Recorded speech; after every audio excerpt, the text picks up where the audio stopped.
नमस्कार दोस्तों, एक बार फिर से आपका स्वागत है अपने YouTube channel study point modern. दोस्तों, आज की इस क्लास में मैं आपको 10th क्लास की एनआईओएस का लेसन नंबर 12 कराने जा रहा हूं, जिसका नाम है दोस्तों भारत में कृषि, एग्रीकल्चर इन इंडिया। इसका अर्थ यह है दोस्तों कि भारत में पूरी की पूरी जनसंख्या जो है वो कृषि पर निर्भर है। जनसंख्या का कुल 70% लोग आज भी कृषि कार्यों पर निर्भर है। कृषि को हम इंग्लिश में कल्टीवेशन, एग्रीकल्चर ये कह सकते हैं। और हम ये जानते हैं कि ये प्राथमिक क्रिया का एक स्रोत माना जाता है। प्राथमिक क्रिया में क्या होता है? कृषि का सबसे बड़ा योगदान होता है। आज की इस क्लास में हम ये जानेंगे कि भारत में खेती के क्या प्रकार है। अगर भारत में मैं कृषि करना चाहता हूं, मैं खेती बाड़ी करना चाहता हूं, उसके क्या क्या प्रकार है। तो आइए जानते हैं पहला पॉइंट ये कहता है कि निर्वाह कृषि क्या होता है। निर्वाह कृषि और वाणिज्यिक कृषि दोनों में दो अंतर आता है। निर्वाह खेती भी बोल सकते हो और कृषि भी बोल सकते हो, ठीक है। पेपर में अगर खेती की जगह कृषि लिखा आता है तो आपको कंफ्यूज नहीं होना है। क्या मेरी बात क्लियर है? यहाँ पर निर्वाह कृषि और वाणिज्यिक कृषि में एक अंतर होता है। निर्वाह कृषि में वह भूमि, वह क्षेत्र जहां पर सिर्फ मैं अपने जीवन को चलाने के लिए खेती करता हूं। बड़े पैमाने पर मानो मेरे पास भूमि है, पर मैं उसमें थोड़े से एरिया में ही खेती करता हूं। थोड़े से ही चावल उगा दिए, थोड़े से गेहूं उगा दिए, मैंने थोड़े से सब्जियों के पौधे लगा दिए। मतलब मेरा उसमें धन कमाना नहीं है, बल्कि मुझे अपना जीवन को चलाने के लिए मैं खेती करता हूं। उसे निर्वाह खेती या निर्वाह कृषि कहते हैं। दूसरा, वाणिज्यिक कृषि। जब भी आपको वाणिज्यिक मिल जाए तो इसके पीछे छुपा होता है धन। धन का मतलब होता है पैसा। यहां पर खेती पढ़ रहे हैं, वह खेती जो सिर्फ धन कमाने के लिए उत्पादन की जाती है।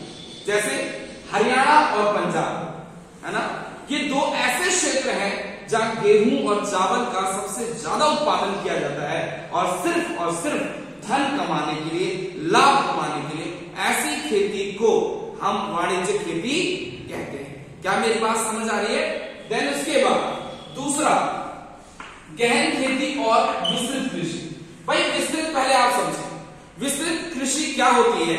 आपकी एनआईएस की बुक में पेज नंबर 250 में दिया गया है।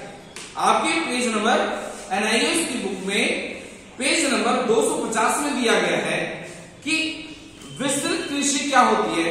भारत विस्तृत खेती का अभ्यास नहीं करता, इस चीज का ध्यान रखें। भारत सभी प्रकार की फसलों का उत्पादन करता है।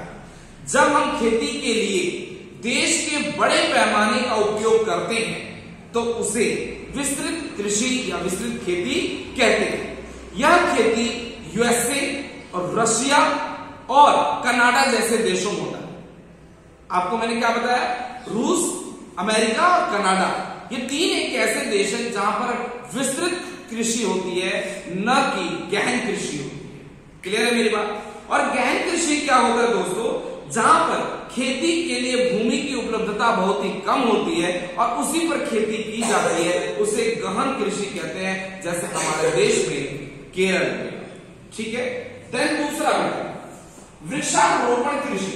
वृक्षारोपण का मतलब होता है, ये एक कृत्रिम कृषि होती है। कृत्रिम का मतलब होता है डुप्लीकेट होता है, ठीक है।